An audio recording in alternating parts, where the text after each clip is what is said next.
యోగాతో బరువు తగ్గటం సులభం కేవలం 21 రోజుల్లో.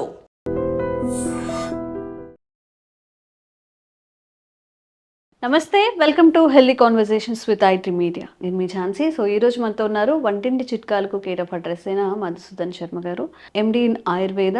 ఎంతో మందికి ఆయుర్వేద వైద్యాన్ని అందిస్తూ ఉన్నారు.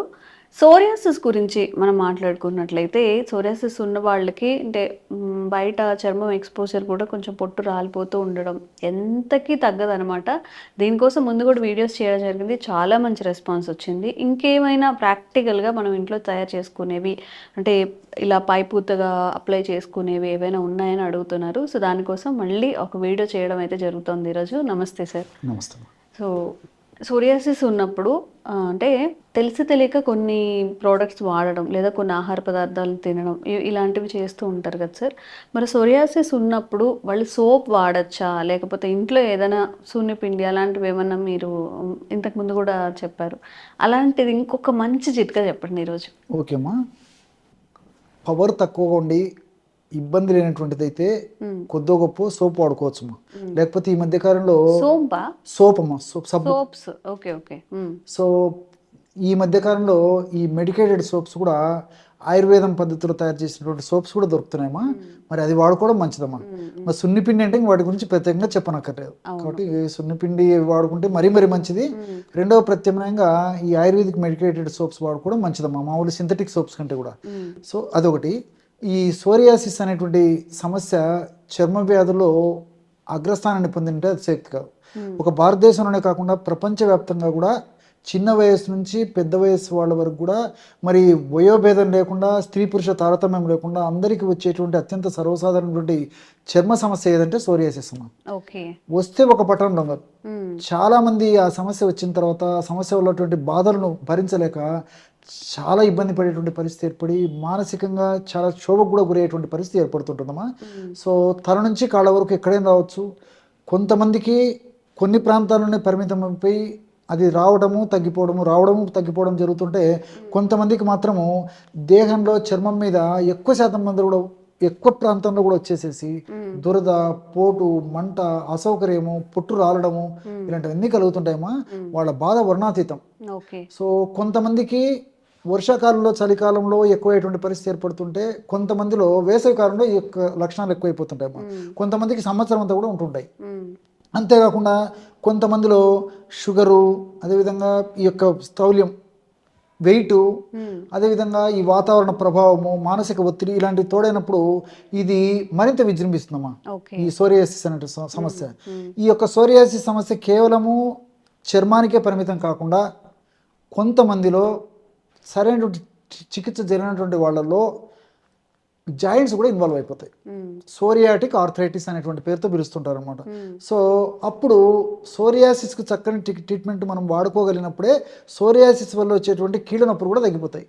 లేకపోతే మరి కీళ్ళ నొప్పులకు ఎన్ని మందులు వాడినా తాత్కాలికంగా ఉపశమనం కలుగుతుంది తప్ప పూర్తి స్థాయిలో మరి ఆ యొక్క సమస్య కూడా తగ్గదమ్మా. సోరియాసిస్కు తోడు మళ్ళీ ఈ యొక్క కీళ్ళ నొప్పులు కూడా మొదలైపోతుంటాయి అన్నమాట. సో అసలు సోరియాసిస్ అనేటువంటి సమస్య ఎందుకు కలుగుతుందంటేమా, వివిధ రకాలైన కారణాల వల్ల చర్మం యొక్క కణాలు విభజన అసహజంగా జరగడం వల్ల సోరియాసిస్ అనేటువంటి సమస్య కలుగుతూ ఉంటుంది.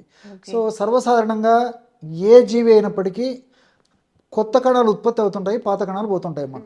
జీవధర్మం, దేహధర్మం అది. చిన్న ప్రాణి నుంచి పెద్ద ప్రాణి వరకు ప్రతి ప్రాణికి ఈ లక్షణం ఉంటుందమ్మా. ఈవెన్ మొక్కలు కూడా అది ఉంటుందమ్మా. సో ఉదాహరణకు మనిషి పరిస్థితి చూసుకుంటే మనకు తెలియకుండా చర్మం మీద కొత్త కణాలు వస్తుంటాయి, పాతవి పోతుంటాయి, మనకు కంటికి కనిపించవు. కానీ ఈ సోరియాసిస్ అనేటువంటి వ్యాధిలో ఎలా జరుగుతుందంటేమా, ఆ కణ విభజన విపరీతంగా జరిగిపోతుంది. మనకు సర్వసాధారణంగా జరిగేటువంటి పరిస్థితి ఏర్పడుతుంటే నార్మల్గా ఉన్నటువంటి ఆరోగ్యవంతులకి ఆ అనారోగ్యవంతుల కంటే సోరియాసిస్ వచ్చినటువంటి వాళ్ళలో కణ విభజన 100 రెట్లు, 150 రెట్లు, 200 రెట్లు, 500 రెట్లు, 1000 రెట్లు ఇది విపరీతంగా కణ విభజన జరిగిపోతుందమ్మా. సో ఆ విధంగా కణ విభజన జరిగినప్పుడు ఏమంటే పాత చర్మం పోయి కొత్త చర్మం వచ్చేటువంటి పరిస్థితిలో భాగంగా పొట్టు రాలిపోతుంటుంది. అప్పుడు అసౌకర్యము, దురద, ఇన్కన్వీనియంట్, డిస్కంఫర్ట్ ఇవన్నీ కలుగుతుంటాయమ్మా. గీరి దానికి ఎన్ని మందులు వాడినా కానీ అసలు తగ్గదని చెప్తుంటారు సార్ చాలా మంది పడుతుందమ్మా.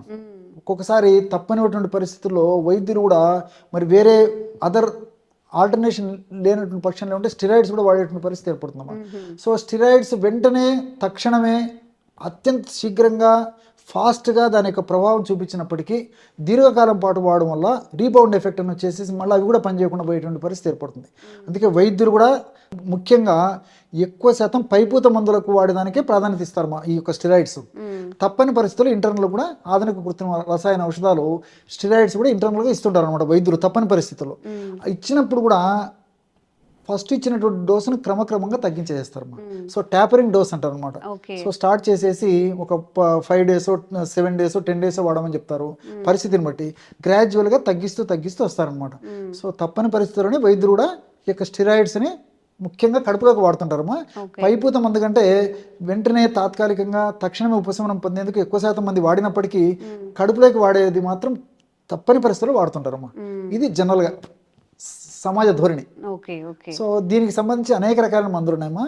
నిజంగా చెప్పుకోవాలంటే సమస్య కొద్దిగా ఉంటే మరి చిన్న క్రీములతో తర్వాత ఈ యొక్క ఆయింట్మెంట్స్తో సరిపోతుందమ్మా. సమస్య ఎక్కువగా ఉన్నప్పుడు మరి ఆ కొద్ది గొప్ప క్రీములు అనేసరికి విపరీతమైన రేట్లు ఉన్నాయమ్మా. సో సామాన్య మానవునికి అందని ద్రాక్ష పండు.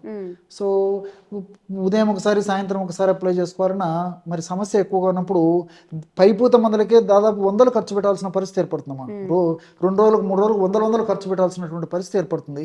సో అలా కాకుండా ప్రకృతి సిద్ధమైనటువంటి ఔషధాలపైన సదవగాహన కలిగి ఉండి వాటిని సద్వినియోగం చేసుకున్నట్లయితే ఈ సోరియాసిస్ నుంచి బయటపడడం అంత కష్టమైతే కాదమ్మా. సో మంచి రెమెడీ చెప్తాను చూడమ్మా. ఇది ప్రూవ్డ్ రెమెడీ. ఎంతో మంది వాడి ఫలితాలు చక్కగా పొందిన తర్వాతనే మరి చక్కటి ప్రశ్న కూడా మీరు అడిగారు కాబట్టి ఎంతో మందికి ప్రజలకు ఉపయోగపడుతుంది. ఆ యొక్క ఫార్ములా కూడా చెప్తాను చూడమ్మా. చాలా గన్ షాట్గా పనిచేస్తుంది. బాగా మాగినటువంటి అరటిపండు గుజ్జు, కలబంద గుజ్జు, కొబ్బరి నూనె అన్ని మనకు దొరికేవమ్మా. అరటిపండు గుజ్జు, కొబ్బరి నూనె, కలబంద. సో అరటిపళ్ళు సంవత్సరం అంతా దొరుకుతాయి. బాగా ఎంత మాగితే అంత మంచిదమ్మా. అదే విధంగా కలబంద. సో గ్రామాలు పట్టణాలు నగరాలతో నిమిత్తం లేకుండా ప్రతి చోట కలబంద మొక్క దొరుకుతుంది, కనిపిస్తూ ఉంటుందమ్మా.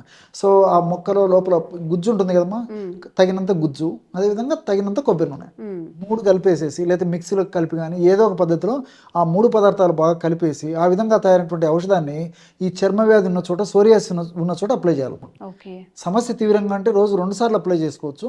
సమస్య కొద్దిగా ఉంటే రోజు ఒక్కసారి అప్లై చేసినా సరిపోతుంది. 1 గంట లేదా 2 గంటలు ఆగిన తర్వాత తుడిచేస్తుండాలి. ఈ విధంగా సందర్భాన్ని బట్టి, సమయాన్ని బట్టి, వ్యాధి యొక్క తీవ్రతను బట్టి ఒక్కసారి కానీ 2 సార్లు కానీ క్రమం తప్పకుండా వాడుకోవడం వల్ల మరి అత్యంత ఖరీదైనటువంటి మందుల యొక్క పనితనం ఎంత బాగుంటుందో అంతకంటే కూడా సమర్థవంతంగా పనిచేస్తుంది. మరి ఎలాంటి సైడ్ ఎఫెక్ట్స్ ఉండవు, అన్ని సైడ్ బెనిఫిట్స్ ఉంటాయి. కాబట్టి మరి దీర్ఘకాలం పాటు ఇలాంటి ఔషధాలు వాడుకున్నప్పటికీ క్షేమదాయకంగా పనిచేస్తాయి, ఎలాంటి ఇబ్బందులు ఉండవు. ఓకే, చాలా చిన్న అంటే ఇంట్లో ఉండేవే అరటిపండు, కలబంద, అలాగే కొబ్బరి నూనె. దాంతో ఎలా అప్లై చేసుకోవాలో చెప్పారు కాబట్టి నిజంగా సోరియాసిస్ కాదు, స్కిన్ రిలేటెడ్ ఇష్యూస్ ఒక పట్టాన తగ్గవు. ఇది పాటించండి. మీకు ఎలా అనిపించింది, లేదా సోరియాసిస్ వాళ్ళకి ఈ వీడియో ఫార్వర్డ్ చేయండి. తప్పకుండా వాళ్ళకి చాలా యూస్ఫుల్ అవుతుంది. Thank you so much sir. నమస్తే. And for more videos, please subscribe to iDream. Please subscribe to iDream. Please subscribe iDream. And please subscribe to iDream. For more videos, subscribe to iDream. please like, share and subscribe to the channel. Congratulations, iDream. Subscribe to iDream. Subscribe to iDream. So subscribe to iDream Media. iDream ki iDream team andarki huge congratulations. Please subscribe iDream Media. Please subscribe to iDream. Subscribe iDream. Please subscribe to iDream. iDream అంటే నా కళల channel subscribe చేసుకున్నారు, నోరు తిరుగుతలేదు. మీరైతే గంట గుర్తు కొట్టండి. For more such videos, please subscribe to iDream. Subscribe to iDream. Please subscribe to iDream. Please subscribe iDream Media. Please do subscribe to iDream. Please subscribe to iDream Media. For best entertainment and information, please subscribe iDream. And don't forget to subscribe to iDream.